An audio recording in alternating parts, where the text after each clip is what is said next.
Guys আজকে হচ্ছে কাপড় পরে তারপর হচ্ছে খাচ্ছি, আমি ইফতারি করতেছি। আজকে আর বুট মাখা মুড়ি মাখা বানাই নাই। আজকে শাশুড়ি এমনি দিয়ে গেছে, আর আমি ভাবলাম মানে মুড়ি মাখা বানাই নাই, এমনি খাচ্ছি।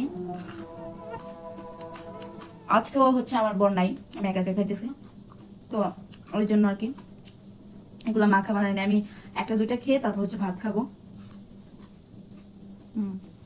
গাইস আজকে কিন্তু আমি কাপড় পরছি। আমি কাপড় পরে হচ্ছে সব কাজ করছি। তো এটা ছিল আমার বরকে দেখাবো, বাট সে এখনো আসেনি। আর এখন তোমরা বলতে পারো যে দেখাবা রাত্রে, মানে তোমার বর আসলে দেখাবা। আমি এখন আবার খেয়ে দিয়ে নামাজ পড়ে হচ্ছে আবার এক জায়গায় যাবো, মানে মেলায় যাবো।